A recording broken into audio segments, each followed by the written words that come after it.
permasalahan yang kami masih lihat dan menjadi PR kita bersama adalah terkait dengan kedisiplinan dan monitoring kinerja.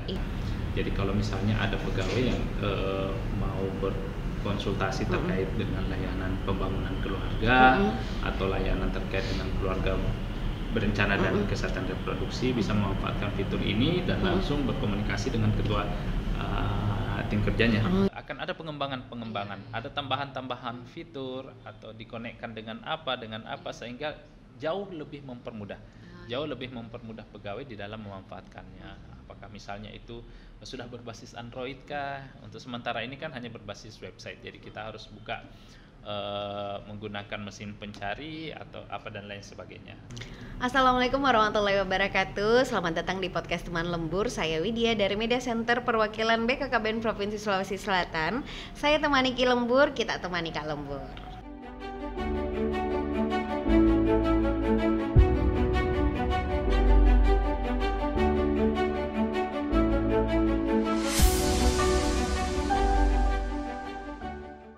Nah, di lembur kali ini saya sudah ditemani narasumber kita yang hebat. Merupakan Sekretaris Perwakilan BKKBN Provinsi Sulawesi Selatan, Bapak Dr. Faisal Fahmi, SKM MKes. Apa kabar Ki Pak? Alhamdulillah baik. Ya. Bersama teman lembur. Iya. Di sini Widya. Iya Pak. Nah, baik Pak, di kesempatan kali ini kita akan membahas mengenai pengembangan sistem informasi kepegawaian dan kinerja terpadu atau yang dikenal dengan Sipakatau yang ada di perwakilan BKKBN Provinsi Sulawesi Selatan yang menjadi inovasi perubahan dari Bapak Faisal yang merupakan peserta pelatihan kepemimpinan administrator Angkatan 4 tahun 2023. Boleh Pak di-share sedikit apa sih sebenarnya itu aplikasi Sipakatau Pak? Oh ya, baik. Jadi sedikit bercerita terkait dengan aplikasi Sipakatau, riwayatnya sampai bisa kita kembangkan saat ini ya. Seperti apa yang Widya sampaikan tadi, bahwasanya kebetulan tahun ini mendapatkan kesempatan untuk mengikuti pelatihan kepemimpinan administrator di BPSDM Provinsi Sulawesi Selatan. Nah, di pelatihan-pelatihan kepemimpinan seperti ini dengan pola baru, setiap peserta pelatihan itu diminta untuk mengidentifikasi masalah, kemudian membuat kira-kira solusi pemecahan masalahnya seperti apa ya, inovasi yang berbeda dari apa yang dilakukan sebelumnya. Nah, berangkat dari kegiatan ini, di dalam proses pelatihan kepemimpinan tersebut kita diminta untuk melakukan identifikasi sesuai dengan lingkungan tempat kerja kita. Maka sebagai sekretaris kan lingkup kerja kita ya kinerja, terus kedisiplinan, pengelolaan keuangan. Nah, itulah yang coba kami identifikasi dan muncullah permasalahan yang kami masih lihat dan menjadi PR kita bersama adalah terkait dengan kedisiplinan dan monitoring kinerja pegawai. Jadi aplikasi Sipakatau sebenarnya ini adalah aplikasi yang akan mempermudah kita sebagai pegawai perwakilan BKKBN Provinsi Sulawesi Selatan untuk melakukan monitoring terkait dengan kedisiplinan, kemudian bagaimana pencapaian kinerja individu dari masing-masing pegawai yang ada di perwakilan BKKBN Provinsi Sulawesi Selatan, ditambah nanti ada fitur-fitur tambahan yang untuk memaksimalkan jalannya operasional dari aplikasi Sipakatau. Jadi seperti itu. Jadi tools yang akan mempermudah kita memonitoring kedisiplinan kita, kemudian kinerja kita seperti itu. Baik, nah berarti tadi sudah disebutkan bahwa tujuan dari pembuatan aplikasi ini untuk memonitoring kedisiplinan dan jalan kinerja. Ada fitur selain itu tidak Pak di aplikasi Sipakatau atau hanya dua itu saja? Ya. Jadi di aplikasi Sipakatau ini selain fitur monitoring kinerja dan kehadiran pegawai, juga ada fitur-fitur tambahan. Ya, fitur-fitur tambahan ini diantaranya adalah fitur pengumuman. Jadi di sini sifatnya nanti ketika ada pengumuman-pengumuman penting yang dikhususkan untuk seluruh pegawai perwakilan BKKBN Provinsi Sulawesi Selatan. Nah, kita bisa tinggal kirim. Nah, fungsinya untuk apa ya? Tentunya untuk mempermudah ya. Apalagi mungkin ada teman-teman berpikir kan ada WhatsApp dan lain sebagainya. WhatsApp kan biasanya tenggelam ya dengan informasi-informasi lain kalau sudah terupdate. Nah, harapannya bahwa fitur pengumuman ini ya betul-betul misalnya surat edaran, kemudian yang pengumuman yang sifatnya untuk halayak pegawai BKKBN Provinsi Sulawesi Selatan. Jadi ketika kita ingin mencari atau mengingat sesuatu dan ada di pengumuman itu, ya kita bisa tinggal scroll kembali kan di pengumuman itu. Jadi tidak tercampur dengan informasi-informasi lain. Kemudian selain fitur pengumuman, ada juga layanan konsultasi. Ada layanan konsultasi ini sifatnya chat ya, chat. Tetapi pegawai ini kami khususkan bisa untuk saat ini berkomunikasi langsung dengan ketua tim kerja yang ada di perwakilan BKKBN Provinsi Sulawesi Selatan. Jadi kalau misalnya ada pegawai yang mau berkonsultasi terkait dengan layanan pembangunan keluarga atau layanan terkait dengan keluarga berencana dan kesehatan reproduksi, bisa memanfaatkan fitur ini dan langsung berkomunikasi dengan ketua tim kerjanya. Jadi itu yang kedua. Fitur tambahan lain, kita memfasilitasi rekan-rekan terkait dengan layanan absensi, dalam artian bahwa terkadang kan kita pegawai ini tidak mengisi daftar hadir karena sesuatu dan lain hal. Apalagi sekarang ini kan kita sudah menggunakan presensi berbasis online. Berbasis online tidak selamanya tidak selamanya bisa dimanfaatkan secara utuh ya. Maksud saya biasa terkendala jaringan dan lain sebagainya, atau masalah server dan lain sebagainya. Nah, di sini kan kita difasilitasi untuk ada sanggahan ya. Surat sanggahan. Jadi ada surat keterangan ya, di sini yang bisa difasilitasi. Nah, surat keterangan ini selama ini terkendala ketika kita kan biasa kasih deadline nih. Dari tanggal 1 sampai tanggal 5 misalnya harus masuk surat keterangan. Nah, ketika pimpinan ada di luar kota, ini kan sulit kita untuk mendapatkan surat keterangan dari beliau. Jadi kami coba berpikir bahwa surat keterangan ini kita digitalisasi, digitalisasi. Jadi proses permohonan surat keterangan itu by aplikasi ini juga. Nah, selain dari surat keterangan ini juga ada surat keterangan kedua, tipe 2 ya SK2. Nah, kalau SK2 ini berkaitan dengan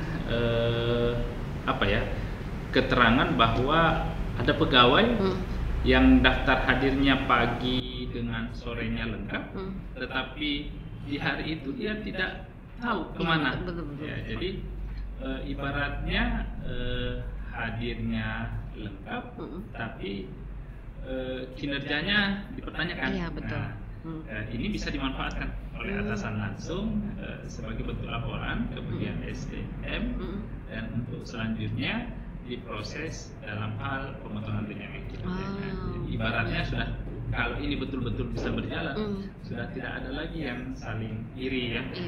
Itu misalnya hanya menunggu absen, datang dan pulang enak, kinerjanya tidak ada, full tunjangan kinerjanya. Nah, inilah yang kita coba fasilitasi supaya semuanya bisa berjalan sesuai dengan aturan yang ada. Oh, berarti cukup lengkap ya Pak fiturnya. Sudah ada kayak pencegahan terkait masalah di absensi yang bermasalah oleh pegawai dengan adanya fitur SK1. Lalu ada juga pencegahan pegawai yang lengkap absennya tapi orangnya tidak jelas kinerjanya apa dalam sehari. Tapi menarik juga Pak, karena nama pemilihannya ini si Pakatau. Kalau kita kan di Bugis, si Pakatau itu artinya saling memanusiakan. Berarti aplikasinya juga pun terkait manusia atau pegawai yang ada di perwakilan BKKBN Sulawesi Selatan. Berarti ada unsur lokalnya juga Pak ya dalam pemilihan nama. Supaya gampang diingat. Oh iya betul. Dari Sulawesi Selatan.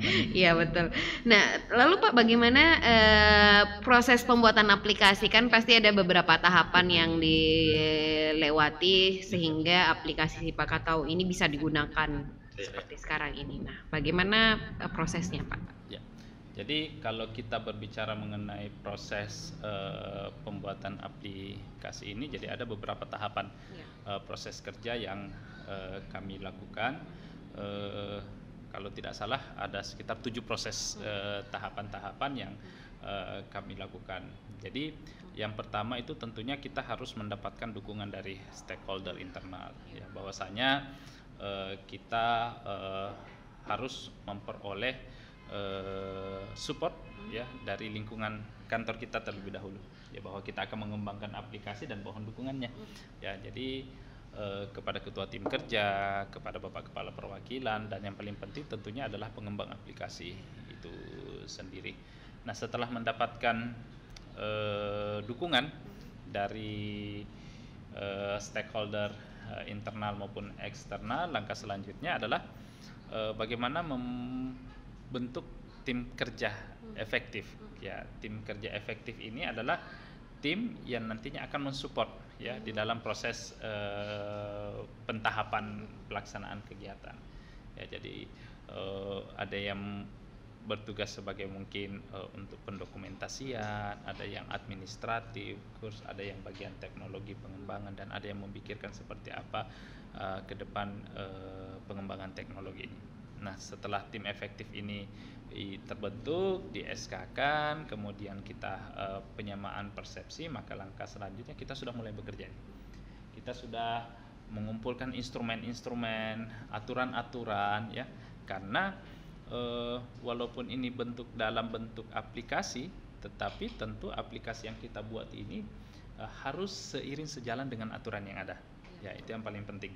Ya, seiring sejalan dengan aturan ada. Jangan sampai kita membuat aplikasi tetapi tidak sesuai dengan aturan yang ada. Jadi kita membuat instrumen-instrumen seperti apa aplikasi ini kita mau buat. Tadi di awal saya sudah ceritakan bahwa ada yang berkaitan dengan kehadiran, ada yang berkaitan dengan monitoring kinerja. Jadi kita sesuaikan format monitoring kinerja itu seperti apa, format kehadiran itu seperti apa, data-data apa yang harus ada, dan lain sebagainya. Ini sebagai dasar kita membuat instrumen sebelum diimplementasikan dalam bentuk aplikasi. Nah, setelah instrumen bahan itu lengkap, kemudian kita buat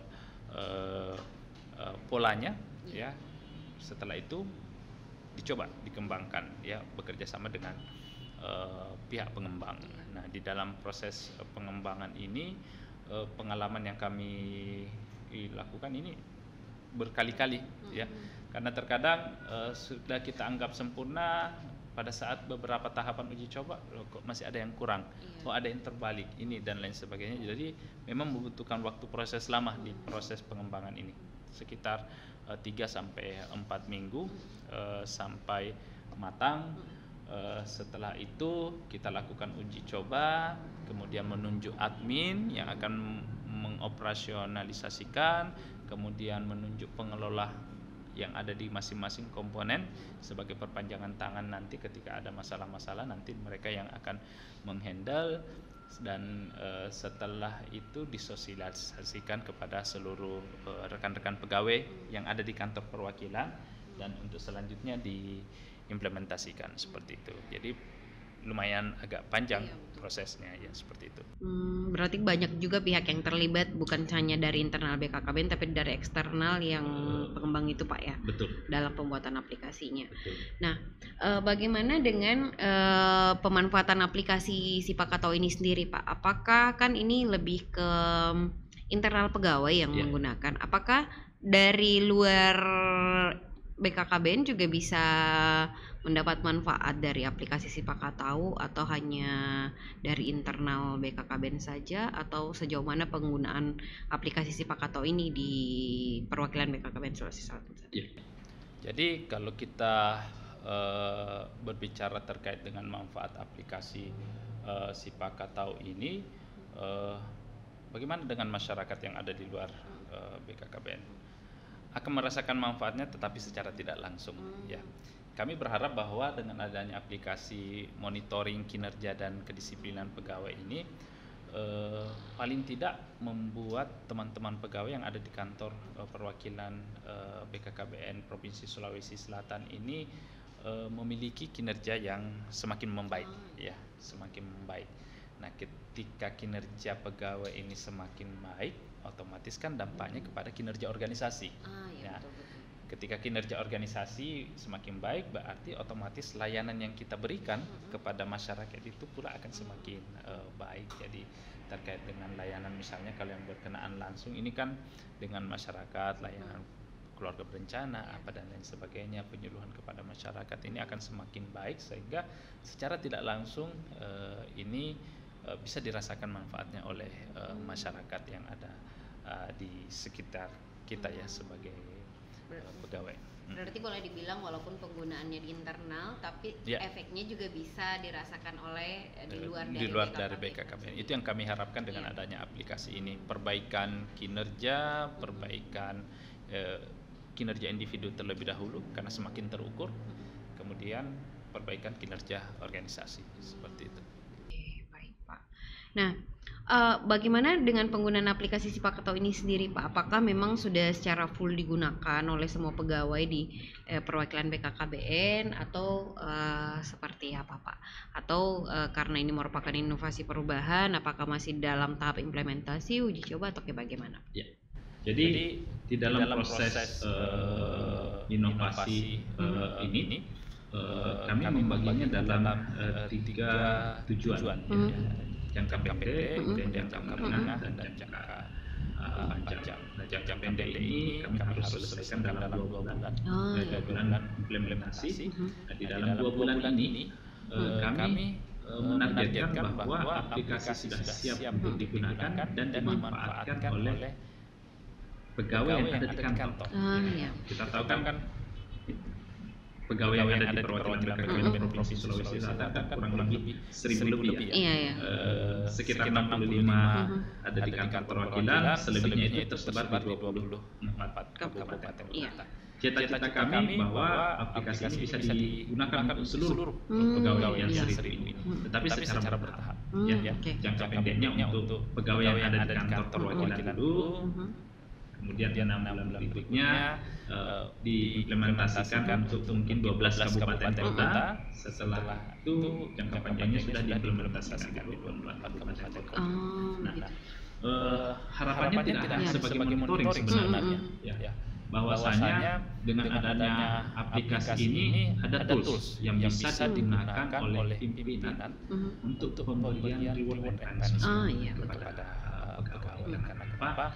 Kalau di manajemen ASN itu ada salah satu hal yang penting adalah memberikan reward and punishment kepada mereka yang pantas untuk mendapatkannya. Jadi misalnya ke depan kita sandingkan antara kinerja dan kehadirannya bagus, tidak pernah tantangan dalam 1 tahun, kinerjanya bagus, bisa mendapatkan semua indikator kinerja individunya, bukan tidak mungkin ya kantor perwakilan bisa memberikan itu. Nah, ini kan mempermudah karena dengan adanya aplikasi ini track recordnya bisa dilihat pegawai yang disepakati. Tetapi memang harus butuh komitmen dari pimpinan, komitmen dari kita semua, betul-betul memanfaatkan ini. Karena memang kalau dari aspek monitoring kinerja, setiap pegawai harus melaporkan bulan ini saya sudah melakukan apa, target saya apa, dan saya mencapai apa, supaya kita bisa lihat trennya. Dan di situ juga ada catatan dari pimpinan yang bisa diberikan kepada pegawai, bahwa kalau kinerjanya baik apa pesannya, jadi tidak harus langsung lagi ketemu dengan kinerjanya dan sebagainya. Jadi dengan catatan aplikasi dan lain sebagainya, itu juga kita tambahkan di dalam fitur di aplikasi seperti itu. Iya, baik. Iya, jadi yang menjadi fitur yang paling menarik sih menurut saya Pak, kan sempat sosialisasi beberapa waktu lalu terkait aplikasi Sipak Tahu. Ini adalah memonitoring jumlah keterlambatan. Iya, Iya, iya, karena iya. kan kadang kalau di aplikasi SIM sendiri itu hanya melihat jam masuk dan Betul. jam pulang, Pulang, iya, iya. tapi tidak ada rekapan Iya. berapa jumlah keterlambatan Betul, dan betul. apakah sudah menjadi kategori mendapatkan sanksi atau Iya, tidak. iya, betul. Nah, itu mungkin yang kalau saya secara pribadi melihatnya itu yang fitur yang paling bermanfaat Iya. untuk pegawai secara personal Pak ya. Iya, Kalau iya, ke iya. atasan kan pasti beda Iya, lagi. iya, iya. Baik Pak, selain harapan terhadap penggunaan pemanfaatan aplikasi ini secara jangka pendek, menengah dan panjangnya, adakah harapan lain Pak untuk aplikasi Sipak Tahu ini Iya. dari inovasi sebagai inovasi perubahan yang Bapak usut? Ya.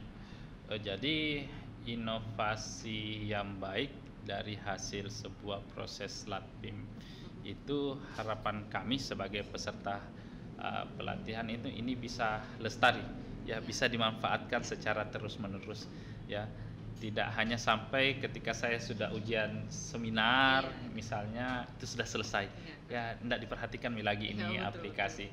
Nah, harapan kami bahwasanya aplikasi ini bisa dimanfaatkan secara terus-menerus oleh kantor, karena untuk menghasilkan seperti ini kan ada effort, ada usaha, ada pikiran, ada biaya yang ada di dalamnya, sehingga tentunya harapan terbesar kami dari aplikasi ini adalah bisa dimanfaatkan seterusnya. Itu yang pertama.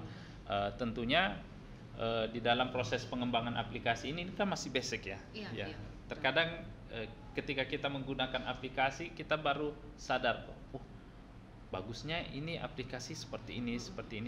Jadi harapannya ke depan akan ada pengembangan, ada tambahan-tambahan fitur atau dikonekkan dengan apa sehingga jauh lebih mempermudah pegawai di dalam memanfaatkannya. Apakah misalnya itu sudah berbasis Android kah? Untuk sementara ini kan hanya berbasis website, jadi kita harus buka menggunakan mesin pencari atau apa dan lain sebagainya. Nah, harapannya itu juga bahwa terus berkembang untuk memberikan kemudahan-kemudahan kepada penggunanya, dan yang paling penting sebenarnya aplikasi ini bisa bermanfaat oleh orang banyak. Jadi itu esensinya, perubahan dan memberikan manfaat kepada orang banyak, seperti itu. Siapa tahu besok-besok bisa diterapkan ke tingkat nasional Pak ya, Amin. connect dengan SIM SDE misalnya. Betul, atau ya. yang sebagainya. Oke baik Pak, sebelum kita mengakhiri nih episode lembur kita kali ini, ada pesan-pesan terakhir entah terkait aplikasi ini atau buat teman-teman lembur mungkin Pak sebelum kita mengakhiri? Ya, jadi untuk teman-teman lembur, jadi mohon dukungannya, ya, terkait dengan aplikasi ini, khususnya untuk teman-teman yang ada di perwakilan BKKBN Provinsi Sulawesi Selatan. Mudah-mudahan kita bisa mengimplementasikan aplikasi ini, memanfaatkannya aplikasi ini, dan teruntuk semuanya. Jangan takut untuk berinovasi, jangan takut untuk berpikir out of the box, ya, karena biasanya berpikir out of the box itu bisa menghasilkan sesuatu yang luar biasa, di luar dari apa yang kita normalitas yang biasa kita jalankan, seperti itu. Baik, biasa sekali ya pesan terakhirnya. Oke baik, terima kasih atas kehadiran Pak Faisal di episode lembur kali ini, dan terima kasih juga buat teman-teman lembur yang sudah menyaksikan episode lembur kita kali ini yang membahas tentang aplikasi Sipak Tahu. Dan sampai wabillahi taufiq wal hidayah. Wassalamualaikum warahmatullahi wabarakatuh. Sampai jumpa di episode lembur berikutnya. Rencana itu keren. Hidup berencana itu